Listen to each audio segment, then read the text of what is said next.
Friends, welcome back. मैं आज आप लोगों को जिरंड बताऊंगी। आप सोचोगे जिरंड क्या होता है? जिरंड जस्ट मीन्स वर्ब में आईएनजी लग जाना, जैसे प्लेइंग, सिंगिंग, रनिंग, ये सारे। आप बोलोगे ये तो V4 है।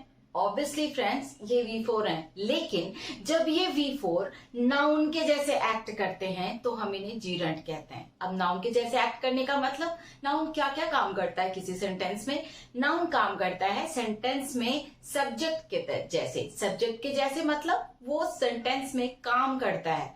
नेक्स्ट वर्क उसका होता है ऑब्जेक्ट का, यानी काम का इफेक्ट बियर करता है। नेक्स्ट वर्ड उसका होता है, नेक्स्ट वर्क प्रीपोजिशन को गवर्न करता है। प्रीपोजिशन के साथ गवर्न होता है, यानी प्रीपोजिशन के बाद आता है, ये काम करता है। और एपोजिशन में यूज होता है। एपोजिशन का मतलब होता है कि एक वर्ड को बाकी के सेंटेंस डिफाइन कर रहे हैं, सो वो एपोजिशन कहलाता है। तो ये चार तरह से नाउन किसी भी सेंटेंस में वर्क करते हैं। अब अगर हमारा V4 इस चार तरीके से काम करे तो हम उसे जिरंड कहते हैं। मतलब वो सेंटेंस में सब्जेक्ट के जैसा आ जाए, या फिर ऑब्जेक्ट के जैसा आ जाए, या फिर वो प्रीपोजिशन के बाद आए, या फिर एपोजिशन का काम करे, तो हम उसे जिरंड कहते हैं friends. So gerund it just means V4, that means V1 plus ING, it is called gerund.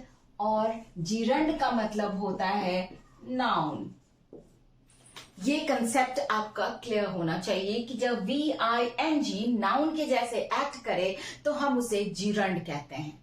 तो अब ऑब्वियसली फ्रेंड्स, जैसे ही मैंने आपको बताया कि जिरंड नाउन है, तो आप ये समझ सकते हो कि जिरंड वर्क कहां करेगा, कैसे कैसे काम करेगा। तो जहां जहां नाउन काम करेगा वहां वहां जिरंड काम करेगा। सो नाउन क्या क्या काम करता है भाई? नाउन सेंटेंस में काम करता है एज अ सब्जेक्ट। किसी भी सेंटेंस में नाउन सब्जेक्ट के तौर पे काम करता है, मतलब वो सेंटेंस को शुरू करता है। सब्जेक्ट का मतलब क्या?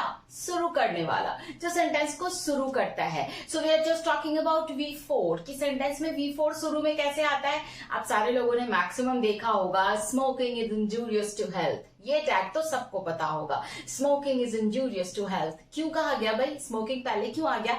क्योंकि ये स्मोकिंग जिरंड है, VING, लेकिन वो वर्क कर रहा है सेंटेंस के ठीक पहले। आप सब्जेक्ट ना भी समझ पाओ तो इतना समझ लो कि अगर सेंटेंस के ठीक शुरुआत में VING आ जाए तो आप समझ लो कि वो जिरंड है। जैसे ही सेंटेंस के शुरू में आए मतलब वो जिरंड के तौर पे वर्क करेगा, वो वर्ब नहीं है। सो अगर मैंने एग्जांपल लिया, जैसे मैंने आपको बोला smoking is injurious to health, you can say swimming is a good exercise. अगर हम लोग स्विमिंग की बात करते हैं, swimming is a good exercise, यानी हमने स्विम के साथ ING यूज किया है और उसे सेंटेंस के पहले डाल दिया है, सबसे पहले। जैसे ही ING वाला वर्ड सेंटेंस के पहले आ गया, आप समझ लो कि वो जिरंड है, वो नाउन है, इसलिए वो जिरंड है। दूसरा, जिरंड का नेक्स्ट यूज होता है, क्योंकि ये नाउन है तो नाउन कहां कहां वर्क करता है? मैंने आपको अभी बताया, नाउन वर्क करता है सेंटेंस की शुरुआत में यानी सब्जेक्ट के तौर पे, वर्ब के बाद यानी कि ऑब्जेक्ट के तौर पे, प्रीपोजिशन के बाद यानी गवर्न्ड बाय प्रीपोजिशन, एपोजिशन के तौर पे यानी सेंटेंस के सबसे पहले, और बाकी पूरा का पूरा सेंटेंस उसी पे डिपेंड करता है, तो वो एपोजिशन कहलाता है। यानी नाउन ये चार तरह से वर्क करता है सेंटेंस में बेसिकली, और वही चार तरह से जिरंड भी वर्क करता है, क्योंकि जिरंड भी नाउन ही है।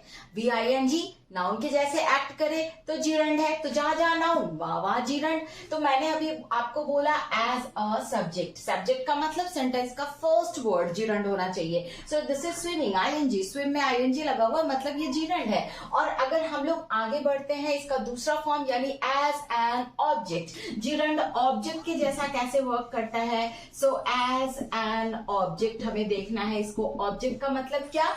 ऑब्जेक्ट का मतलब आफ्टर वर्ब, वर्ब के बाद आने वाला नाउन। जब भी कोई नाउन वर्ब के बाद आता है तो वो ऑब्जेक्ट होगा। क्यों? क्योंकि नाउन का जो वर्क है वो ऑब्जेक्ट के जैसे काम करना तब होता है जब काम का इफेक्ट उस पर पड़ता है। ऑब्जेक्ट का मतलब ही होता है कर्म, जो क्रिया का फल भोगते उसे कर्म कहते हैं, यानी ऑब्जेक्ट है वो। तो ऑब्जेक्ट नाउन जब बनता है एज एन ऑब्जेक्ट, मैंने इसके लिए एग्जाम्पल आपको दिया, स्टॉप राइटिंग। जहां कहीं भी वर्ब के ठीक बाद आईएनजी आ जाए तो आप समझ जाओ कि वो जिरंड है।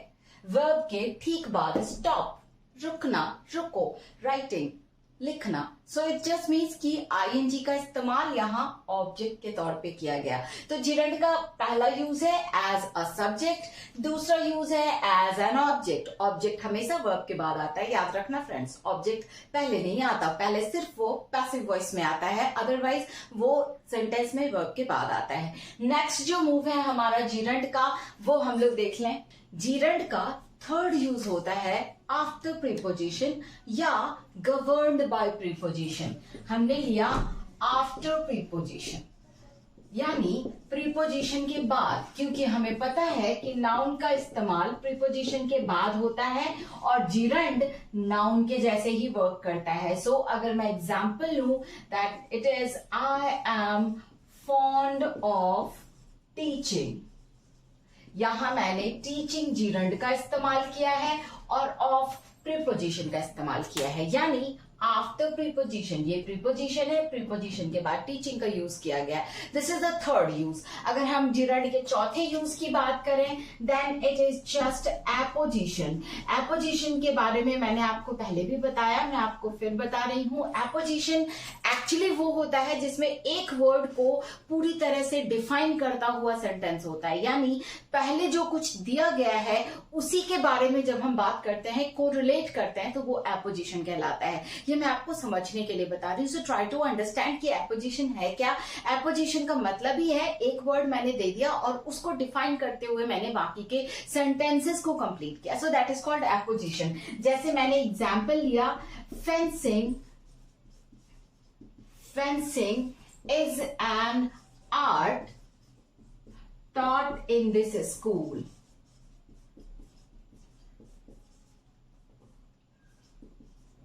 In this school. So guys, you can understand कि यहां मैंने क्या किया है। ये फेंसिंग हमारा जिरंड है और ये बाकी का जो सेंटेंस है is an art taught in this school, ये पूरा का पूरा उसका एपोजिशन है, यानी फेंसिंग को क्लैरिफाई कर रहा है। फेंसिंग की हिंदी होती है तलवारबाजी, तलवार चलाना सीखना, that is called fencing.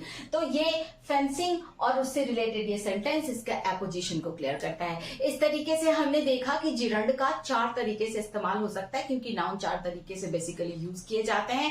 As subject, subject का मतलब सेंटेंस के ठीक पहले। एज एन ऑब्जेक्ट, ऑब्जेक्ट का मतलब वर्ब के ठीक बाद। उसके बाद आफ्टर प्रीपोजिशन यानी प्रीपोजिशन के ठीक बाद, और एपोजिशन यानी सेंटेंस के ठीक पहले, यानी स्टार्टिंग में, और पूरा का पूरा सेंटेंस उसी को क्लैरिफाई करता हुआ। So this is the use of gerund. So friends, it was gerund. मैंने कोशिश की कि आपको gerund के जो भी प्रॉब्लम्स आते हो उसको मैं सॉल्व कर दूं, क्योंकि बेसिकली स्टूडेंट्स जिरंड को समझ नहीं पाते कि जिरंड होता क्या है। मैंने कोशिश की कि आपको मैं जिरंड का इस्तेमाल, जिरंड का मतलब और उसका एक्चुअल सेंस ये बता दूं। Hope you could have enjoyed the video. Please keep watching. Good luck.